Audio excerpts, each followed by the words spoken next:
చూసుకున్నట్లయితే టాప్ 1లో వచ్చేసరికి యూఎస్ఏ ఉంది. ఇదివరకు టాప్ 2లో చైనా ఉండేది. ఇప్పుడు దాన్ని కూడా బీట్ చేసి కొరియా అనేది సెకండ్ ప్లేస్ కావడం జరిగింది. సో మన నరేంద్ర మోడీ గారు ఏం చెప్తున్నారంటే టాప్ 30 కల్లా మనం టాప్ 10లో లిస్ట్ అవుతాం, అట్లీస్ట్ టాప్ 2 లోనే మనం ఉంటామని చెప్తున్నారు. సో కాబట్టి అందువల్ల ఈ యొక్క గవర్నమెంట్ చాలా స్పెషల్లీ ఫోకస్, సెంట్రల్ గవర్నమెంట్ కావచ్చు, స్టేట్ గవర్నమెంట్ కావచ్చు, స్పెషల్ ఫోకస్ పెట్టింది డైరెక్ట్ సెల్లింగ్ ఇండస్ట్రీని ముందుకు తీసుకెళ్ళడానికి. సో తర్వాత మనకు చూసినట్లయితే మరి డైరెక్ట్ సెల్లింగ్ ఇండస్ట్రీలో ఏ ప్రొడక్ట్స్ ఉన్న కంపెనీలే ఫాస్ట్గా గ్రో అవుతాయి అనేసి ఒక నివేదిక అనేది ఇవ్వడం జరిగింది ఫ్రెండ్స్. దాంట్లో కనుక మనం చూసినట్లయితే దాంట్లో ఫస్ట్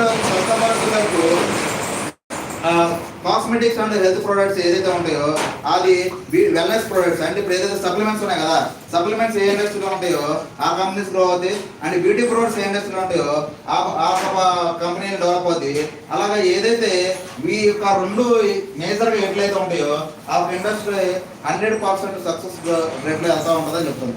మరి ఆ రెండు మన దగ్గర ఉన్నాయా? సో హెల్త్ కేర్ ఉన్నాయి, అండ్ పర్సనల్ కేర్ ఉన్నాయి, and next home care products ఉన్నాయి. సో కాబట్టి అండ్ నెక్స్ట్ అగ్రికల్చర్ ప్రొడక్ట్స్ ఉన్నాయి. అంటే ఒక సిస్టమ్ డెవలప్ అవ్వాలి, ఒక సిస్టంలో ఉన్న వ్యక్తులు డెవలప్ అవ్వాలి అంటే ఏ ఇండస్ట్రీలో ఏ ప్రొడక్ట్స్ కావాలో ఆ ప్రొడక్ట్స్ అన్ని ఎక్కడ ఉన్నాయి? వెస్టేజ్ లో ఉన్నాయి. సో కాబట్టి మరి వెస్టేజ్ లో ఉన్నది మనం గర్వంగా ఫీల్ అవ్వద్దా? 100% డెవలప్ అవుతామా? అలాంటి ఒక అద్భుతమైన సిస్టమ్ మనం ఉన్నాం ఫ్రెండ్స్. సో అంతేకాకుండా ఇక్కడ వీళ్ళు ఏం చెప్తున్నారంటే మనకు ఈ ఐడియాస్ వాళ్ళు సో ఏదైతే మనం డెవలప్ అవుతున్న కంట్రీస్తో మనం పోటీ పడుతున్నాం.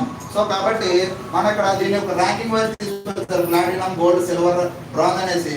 మనం ఆల్రెడీ ఏం చేసామంటే ఇదివరకు మనం బ్రాంజ్లో ఉండేవాళ్ళం, ఎప్పుడు దీనికి ఒక చట్టం లేనప్పుడు. ఇప్పుడు మనం ఏం చేసామంటే సో ప్లాటినం అంటే టాప్ ప్లేస్లో ఇండియా అనేది లిస్ట్ అవుట్ అయింది. సో అంటే మనం గ్రోత్ రేట్లో వెళ్తూ ఉన్నాం. సో కాబట్టి 100% రానున్న కాలంలో ఇండియాలో అద్భుతంగా ఉంటుంది. డైరెక్ట్ సెల్లింగ్ అపార అవకాశాలు తెలంగాణ ప్రభుత్వం విడుదల చేసిన direct selling guide lines. So కాబట్టి ఆల్రెడీ డైరెక్ట్ సెల్లింగ్ గురించి అద్భుతంగా ముందుకు వెళ్ళడం జరుగుతుంది ఫ్రెండ్స్. సో కాబట్టి 100% రెండోది వీళ్ళు ఏం చెప్తున్నారంటే రానున్న కాలంలో ఏదైతే సప్లిమెంట్స్ ద్వారా ఎక్కువ బిజినెస్ జనరేట్ అవుతుందని ఈ యొక్క రిపోర్ట్ వల్ల వీళ్ళు చెప్పడం జరుగుతుంది. సో అంతేకాకుండా ఇంకొక మన లైవ్ గ్రూప్ ఏంటంటే నీతి ఆయుష్ సంబంధించిన చైర్మన్ అండి.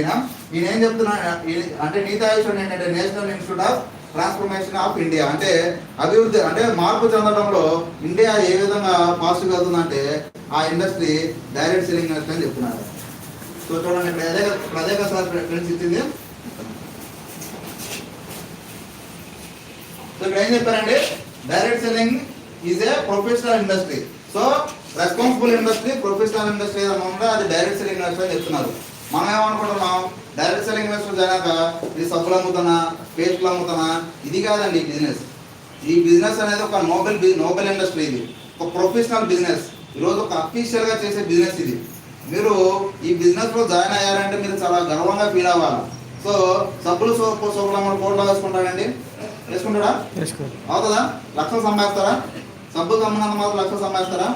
లేదు. మనం ఇతరులకు ఆరోగ్యాన్ని ఇచ్చే ఇండస్ట్రీలో ఉన్నాం. ఇది హెల్త్ ఇండస్ట్రీ, వెల్నెస్ ఇండస్ట్రీ అంటారు దీన్ని. సో కాబట్టి నెక్స్ట్ సో ఈయన వచ్చేసరికి రాబర్ట్ కియోసాకి అనేసి ఈయన ఒక సక్సెస్ఫుల్ ఆథర్ అండి. అంటే ఈయన ఒక రచయిత అండ్ బిజినెస్ గురించి తెలిసిన వాళ్ళు టాప్ పర్సన్ అని చెప్పాలా. ఈయన ఏం చెప్తున్నారంటే నెట్వర్క్ మార్కెటింగ్ ఇండస్ట్రీ ఆఫర్స్ 100% ఇది ప్రూవెన్ సక్సెస్ఫుల్ సిస్టమ్ అని చెప్తున్నారు. సో కాబట్టి ఈరోజు ప్రతి ఒక్క పర్సన్ ఈయన వచ్చేసరికి వారన్ బఫెట్. సో ఈయన ఇన్వెస్టర్లో టాప్ ప్లేస్, ఈయన ఇన్వెస్టర్లో టాప్ ప్లేస్, అధిక ధనవంతులు ఈయన కుబేరుడు అని చెప్పాలి. సో ఆయన కూడా ఏం చెప్తున్నారంటే నెట్వర్క్ ఇండస్ట్రీ బెస్ట్ ఇండస్ట్రీ అని చెప్తున్నారు. సో నెక్స్ట్ బిల్ గేట్స్ తెలుసు కదండి. బిల్ గేట్స్ ఎవరు? మైక్రోసాఫ్ట్ అధినేత. సో ఈయన ఏం చెప్తున్నారు, ఈయన ఒక ఇంటర్వ్యూలో ఒక రిపోర్టర్ అడిగారంట, సార్ మరి మీరు ఇంత కోటీశ్వర్లు అనుకోకుండా మీరు జీరోకి వచ్చేస్తే, మీరు మొత్తం జీరోకి వచ్చేస్తే మరి మీరు ఎక్కడి నుంచి ఏ ఇండస్ట్రీ నుంచి స్టార్ట్ చేస్తారంటే ఐ వుడ్ గివ్ చూసే డైరెక్ట్ సెల్లింగ్ ఇండస్ట్రీ. అంటే ఆయన మొత్తం పైన ఆయన మొదలుపెట్టే ఇండస్ట్రీ నెట్వర్క్ మార్కెటింగ్ అని చెప్పారు. అంటే ఈరోజు చూడండి, పెద్ద పెద్ద ధనికులు పెద్ద పెద్ద డబ్బు సంపాదించాలో తెలుసు నెట్వర్క్ ఇండస్ట్రీలో ఉన్న పవర్ ఏంటి, ఆ నెట్వర్క్ ఇండస్ట్రీని ఉపయోగించుకుంటే మనం ఏ విధంగా సక్సెస్ అవుతామన్న విషయం వాళ్ళకి తెలుసు. కానీ మనం ఏం చేస్తున్నాం, డబ్బులు ఉన్న వాళ్ళేమో దాన్ని ఎలా డెవలప్ చేయాలని ఆలోచిస్తున్నారు.